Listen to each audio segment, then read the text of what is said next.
India, जहां 146 करोड़ से भी ज्यादा लोग रहते हैं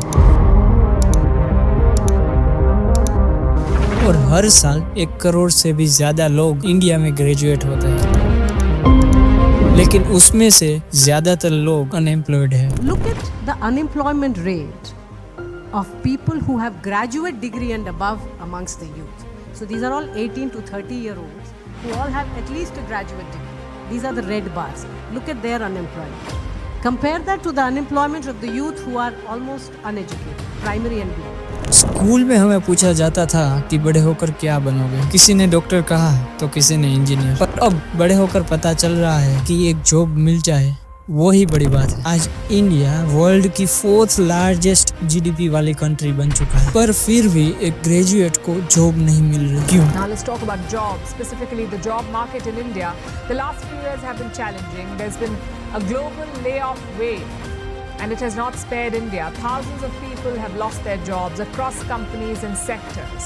सवाल ये है कि क्या सच में इंडिया में पढ़े लिखे लोगों को जॉब नहीं मिल रही और क्या प्रॉब्लम है कि जिससे अनएम्प्लॉयमेंट बढ़ रहा है। आइए जानते हैं गहराई से कि क्यों इंडिया में ग्रेजुएट्स अनएम्प्लॉयड है और इसका सॉल्यूशन क्या है।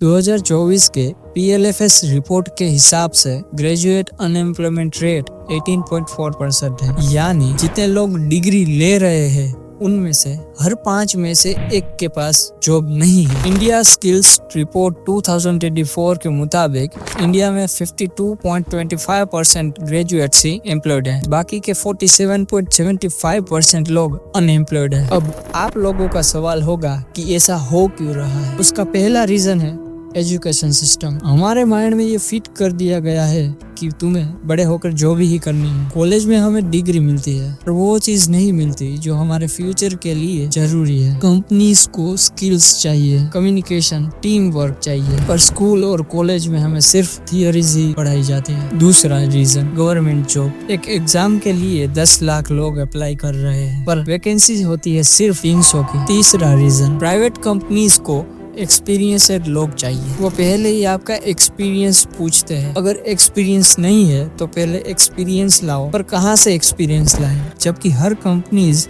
एक्सपीरियंस लोग ही चाहती है। अब सवाल ये है कि इंडिया में अनएम्प्लॉयमेंट रेट बढ़ना कब से शुरू हुआ।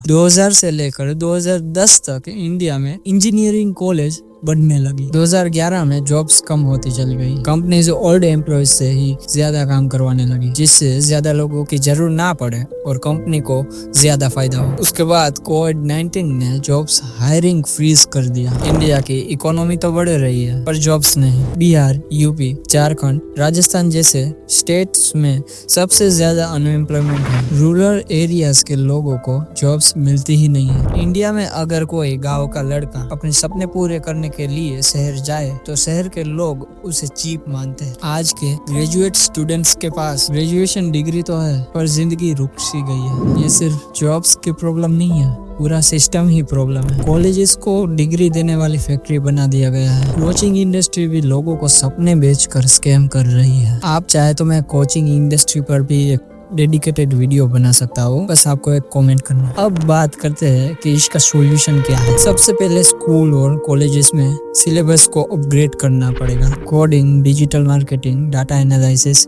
AI, EV टेक जैसे मॉडर्न स्किल्स सिखाए गए, पर आपको इसके भरोसे नहीं बैठना है। आपको अपने आप से पूछना है कि मैं क्या कर सकता हूँ, मैं कौन सी स्किल सीख सकता हूँ जो मार्केट में बिक सकती है। Communication skills, writing, public speaking, video editor, graphic designing, sales, digital marketing, content writing, ये सब चीजें यूट्यूब पर फ्री में अवेलेबल है। आपको एक भी पैसा पेड कोर्सेज में डालने की जरूरत नहीं है। आप फ्रीलांसिंग ट्राई कर सकते हैं, पार्ट टाइम घर से ही पैसे कमा सकते हैं। सिर्फ SSC, UPSC, बैंकिंग पर डिपेंड मत रहो। मैं ये नहीं कह रहा कि आप सरकारी नौकरी ना करें, पर मैं ये कह रहा हूँ कि प्लान B हमेशा रखना ही चाहिए। अगर आपका प्लान है सरकारी जॉब है तो आपके पास प्लान बी फ्रीलांसिंग या प्राइवेट जॉब होना चाहिए, और ये भी ना मिले तो प्लान सी बिजनेस आइडिया या स्किल बेस्ड करियर। आपके पास ये 3 ऑप्शन तो होने ही चाहिए। थैंक यू, आपने ये वीडियो यहाँ तक देखा। अगर आपको ये वीडियो हेल्पफुल लगा हो